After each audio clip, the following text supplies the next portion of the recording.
안녕하세요. 보타임의 미국 소식입니다. 7월 17일 헤드라인 뉴스를 전해드리겠습니다. 보타임의 첫 번째 소식을 전해드리겠습니다. 그간의 메인스트림 미디어와 민주당이 1월 6일자 도널드 트럼프 대통령 지지자들에 의한 의사당 난입이 의원들이 폭력이 두려워서 긴급 대피하였던 것으로 계속하여 프로파간다를 만들어 오고 있었습니다. 오늘 상원 국토안보위원회 소속의 오클라호마의 제임스 랭포드 의원이 워싱턴 DC 경찰청장 스티븐 썬더에게 엄청난 사실을 폭로하게 만들고 있습니다. 그 내용을 살펴보면 1월 6일 의사당 난입 사건은 실제적으로 도널드 트럼프 대통령 지지자들이 시위 도중에 의회 안으로 들어간 것과는 전혀 무관한 것으로 밝혀지고 있습니다. 1월 6일 의사당 의원들이 도널드 트럼프 대통령 지지자들이 의회 복도로 진입함으로 피신한 것이라고 하며 민주당과 많은 언론들이 그것을 집중 조명을 하였습니다.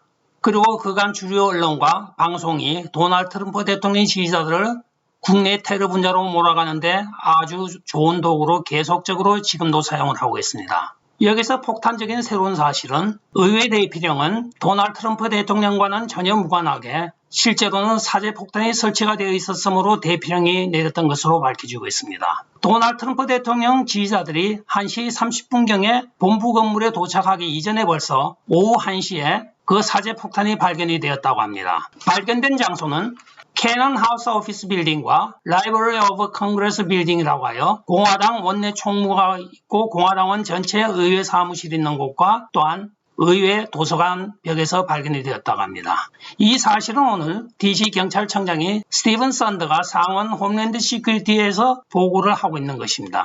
이에 대하여 오클라호마 상원의원 제임스 랭포드가 그러면 의사당 진입이 건물 대피령과는 무관하고 사제 파이프 폭탄이 발견이 되어 대피하였던 것이 원인인가요? 하고 묻자 네 맞습니다. 정확한 지적입니다. 하고 대답을 하고 있습니다. 한편 이 사제 폭탄을 설치하는 장면이 의회 CCTV에 포착이 되었습니다. 그런데 아직까지 안 잡는 건지 못 잡는 것인지 FBI가 전혀 여기에 대한 발표가 없습니다. 또한 서장이 밝힌 바에 의하면 마이크 펜스 부통령에게 대피를 하십시오 하니까 난 싫어 차에 갇혀 있는 게 싫어 하면서 가지 않았다고 합니다. 그리고 나중에 건물 지하에 있는 대피 장소로 몸을 옮겨갔다고 하고 있는데 마이크 펜스가 사전에 알고 있었던 것으로 지금 추정을 하고 있으며 민주당, 딥스테이트 그리고 언론이 합작을 하여 도널드 트럼프 대통령을 축출하기 위하여 이런 작태를 벌였던 것으로 지금 여겨지고 있습니다. 도널드 트럼프 대통령 제거 작전을 하였던 것은 아닐까요? 다음 소식입니다. 아무래도 젠사키 백악관 대변인이 도널드 트럼프 대통령이 심어놓은 트로이 목마가 아닌가 생각을 해봅니다. 오늘 대변인의 발표 덕택에 도널드 트럼프 대통령이 빅텍과의 소송에서 아주 유리한 증거물을 확보하고 있습니다. 사연인즉 젠사키가 조 바이든 행정부가 코로나 백신에 관한 잘못된 정보를 포함하는 게시물 검열을 페이스북에 확인 요청을 하여 검열한다고 하였습니다. 또한 Masters of the Universe라고 하는 그들의 상원위원회에도 정기적인 접촉을 가지고 상의를 한다고 발표를 하였습니다. 대변인 브리핑에서 기자들에게 이야기를 하다가 이는 수정헌법 제1조 국가가 개인의 언론 자유를 검열하거나 또 침해할 수 없다는 조항을 폐하기 위하여 페이스북이 항상 사용하였던 우리는 사기업입니다 하는 그 조항을 정면적으로 지금 반박하는 발언이기도 합니다. 즉 정부가 페이스북이라고 사기업 타이틀을 걸어놓은 회사를 통하여 개인의 언론을 검열하고 금지하고 있는 것입니다.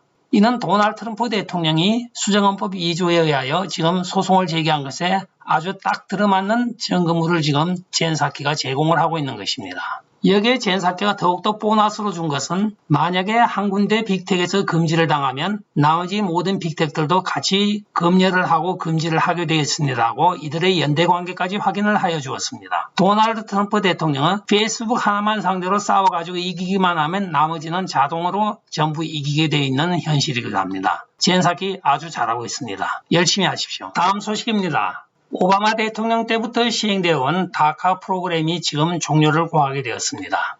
다카 생소한 분들이 있겠죠. 그러나 Deferred Action for the Childhood Arrivals라고 하여 한국어로 굳이 번역하자고 하면 미성년 입국자 추방 유예 프로그램입니다. 불체자 신분으로 미국에 들어오거나 거주하는 미성년자의 추방을 유예하는 이민법 제도이기도 합니다. 오늘 텍사스주 순회 연방 판사는 다카 프로그램의 종료를 명령하였습니다. 조 바이든 민주당에게 새로운 압력을 가한 것이죠. 앤드류 헤는 연방 하급 판사는 약 65만 명에게 제한적인 보호를 제공하고 있는 다카 프로그램을 즉시 시행 중단하라고 명령을 하였습니다. 이는 다카 시행 명령을 중지해달라고 소송을 제기한 8개 주에 손을 들어준 것입니다. 이미 등록된 사람들에 대하여는 웨이브를 해주는 조항도 같이 명령하였는데 앞으로의 모든 다카 프로그램에 적용을 하지 말아라는 뜻입니다. 그런데 이 프로그램의 금지 명령에 대한 해설이 아주 우리에게 충격을 주고 있습니다. 이 다카 프로그램은 의회에서 2번이나 통과가 거부되었던 입법안으로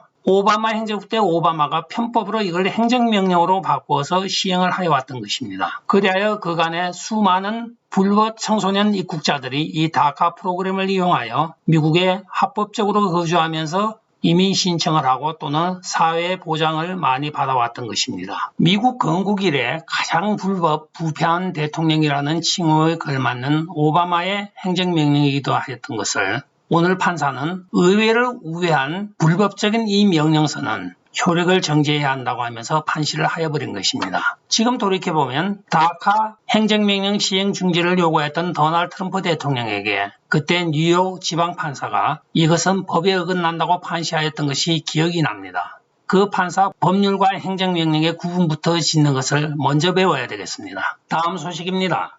AOC가 쿠바 시민혁명에 대하여 성명을 발표하였다가 같은 민주당 파월 의원으로부터 비난을 받았습니다. 지난 15일 AOC가 쿠바 시민혁명에 대하여 디아즈 카넬 쿠바 대통령에게 민주화에 대한 탄압을 규탄한다고 하였으나 그 다음은 AOC 특유의 이게 나라냐 하는 내러티브가 나왔습니다. 이번 쿠바의 고통은 1962년도부터 시행되어 온 쿠바에 대한 임바고, 즉 금수 조치에 의한 것이라고 하면서 금수 조치가 50년 이상 이어져 옴으로써 쿠바인이 너무나 많은 고통을 받았고 그리하여 식량이 부족하고 의약품이 부족하고 모든 것이 부족한 것이 미국 탓으로 돌렸습니다. 그러나 미국이 쿠바인들의 생활에 피폐한 것의 원인은 아니었죠. 결국은 말을 함부로 잘못 놀렸다가 이 가운데 있는 평소 때 친하게 지냈던 민주당원으로부터 오늘 비난을 받았습니다. 이 파월 전 하원 의원이 아니야 그것은 사실이 아니야. 인권을 유리하고 반체제 인사를 투옥하고 살해하는 공산주의 정권의 실체가 드러난 것이지 또 그들의 책임이기도 하고